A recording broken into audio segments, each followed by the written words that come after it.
What is going on, you guys? It's your boy Nav here, back again with another video. So today we'll be reacting to 7 stories that prove Michael Jordan was not human. The truth. I'm intrigued to see what it's about. I want to hear this story. Never heard of it. So yeah, and a lot of people have reacted to it and it blows up. So I was like, why not do it myself? So yeah, we're just gonna start.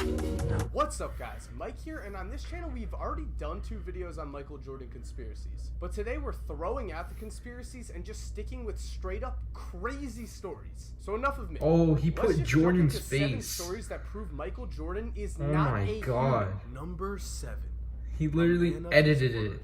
Wow. Mutombo is known as one of the best shot blockers of all time. A man who turned a finger wag into a massive insult. And with this reputation came yet another challenge for Jordan. A challenge to dunk on Mutombo. The seeds were planted early, when Jordan dropped 37 on a rookie Mutombo-led Nuggets team, all the while trash-talking young Dikembe. Jordan finished his performance at the free throw line late in the game, pausing to look at Mutombo and say, "This one's for you," before shooting a free throw with his eyes closed. Of course, it went in, and the trash talk didn't stop there. He closed his eyes.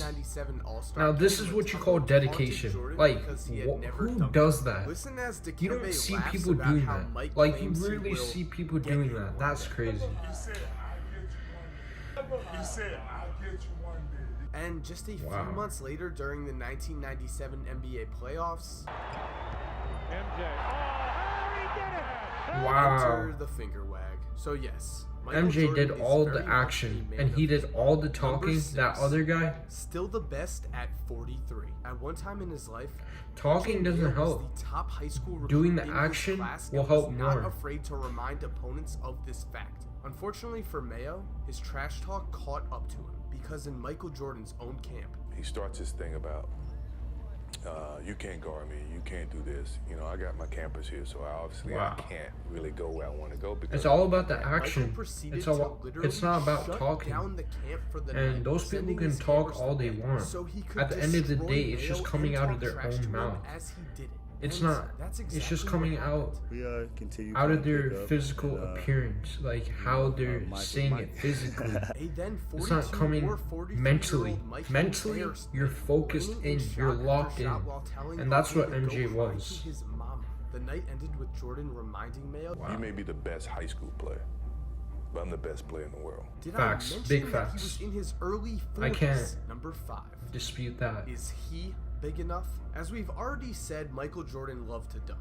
He saw it as not only a way to score, but a way to embarrass an opponent. So in 1987, when John Stockton gambled on a pass, just that reach advantage and everything.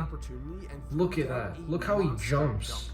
Like, you just someone told Jordan don't see it. Like, you see it, but it's just like, very next possession, Mike I don't took the know, ball something and saw about it. 7'1" Mel Turpin in his way, and then look out, running! Wow! Oh my goodness! Running back up the court, look at that dunk. Is he big enough? Number 4. Oh my God! A competitive psychopath. Throughout his career, Michael Jordan gained the reputation of a competitive psychopath. Several stories highlight this, such as the time he was beaten in ping pong, bought a table, and practiced so much that he became the best player on the team, or the time he was caught cheating against an old woman in a meaningless game of cards. With this said, Mike's ultra competitiveness was really highlighted in practice, where he treated every scrimmage the same as if it was game 7 of the NBA Look at that! Finals. Oh my God! He also expected his teammates to play with the same intensity, and like, he literally caught it from his other hand and just made it in the hoop. The confidence of Rodney McRae and Kwame Brown, 2 players who let his constant trash talk get into their heads. On the flip side, we have Steve Kerr. Mike once got into it with the newly acquired Kerr during practice, testing him. This dispute ended up with Jordan punching Kerr in the face and giving him a black eye.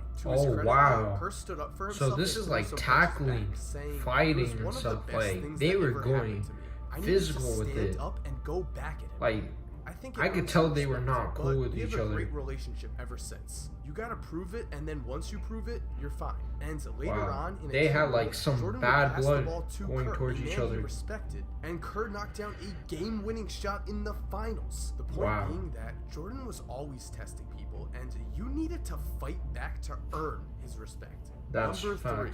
ruining a man's career with words. A few years ago, an email went around from a man claiming to have had dinner with Johnny Bach, a one-time assistant coach of the Bulls and Hornets, among other teams. The email was full of stories about Michael Jordan, Scottie Pippen, older Bulls teams, and the NBA in general. And while all of these stories were interesting, one stood out, because the writer of the email claimed this. When Johnny was coaching the Hornets in 1995, they had a good team. Glenn Rice, Mourning, Johnson, series was tied at 2, and Hornets had a chance to win Game 5 in Chicago.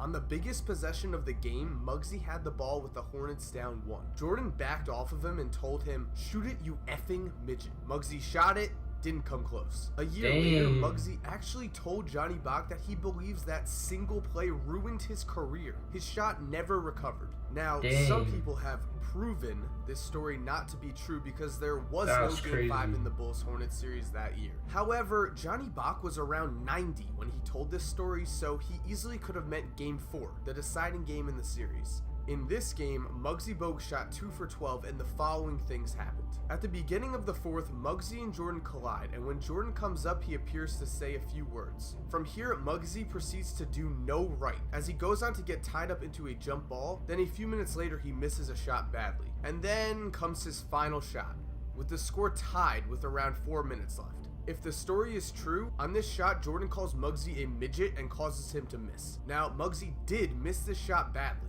The Bulls did win the game and close the series, and Muggsy did have a noticeable drop-off in production after this game, which could be attributed to him just getting older. But if Jordan caused this with just some choice words in a key moment, then that means that Michael Jordan literally ruined a man's career with trash. That's crazy.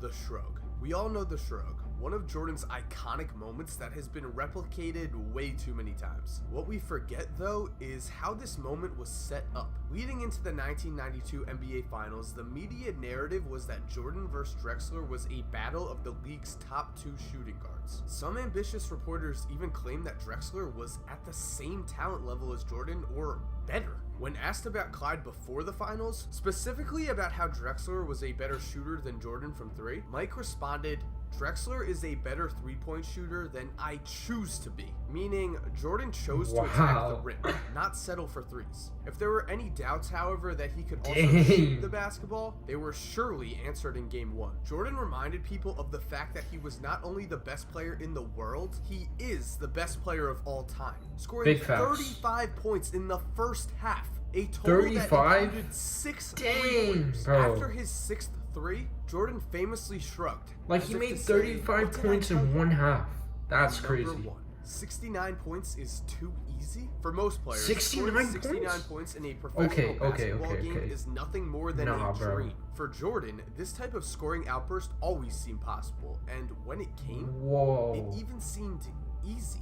On March 28, 1990, Michael Jordan 69 points against the Cavaliers. You think that's easy, bro? Confidence, I don't find that easy. Averaged over 44 points per game in their first 3 matchups. That takes when the game began, Jordan was everywhere, scoring so effortlessly that just takes time to do. And maybe he was, because mid-game he began to tell the guy guarding him, Craig Elo, exactly how he was going to score. As Elo later put it, Mike said, "Listen, man, I'm hitting everything, so I'm gonna tell you what I'm gonna do this time and see if you can stop it. I'm gonna catch it on the left, and then I'm gonna drive to the left, to the baseline, and then I'm gonna pull up and shoot my fadeaway." And sure he was talking like Larry Bird. Exactly what he did, adding another 2 points to his career high of 69. And thank you guys for watching. I hope you enjoyed the video, and I hope you also realize that Michael Jordan, he doesn't even seem like he's in the same species as us. The way his mind had to work to make him the greatest of all time. What is that photo? It's literally an edit. And to all of my subscribers, in the words of Kevin Durant, you the real MVP. And to everyone who hasn't already subscribed, also in the words of Kevin Durant, please subscribe to Mike Korzemba's YouTube channel. He makes some great NBA content. And as always, guys, have an awesome day, and cue the music.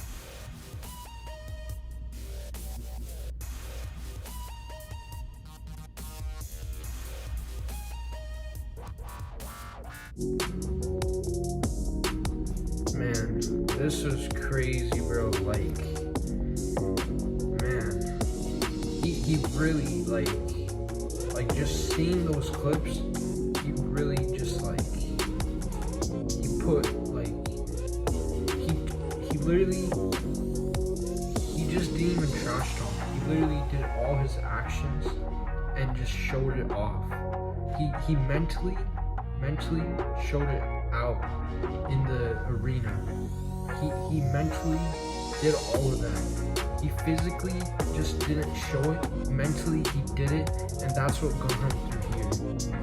Man, this is just crazy. Just seeing all those clips like left me mindless and speechless. But yeah, alright y'all, that's gonna do it for today's video. The outro.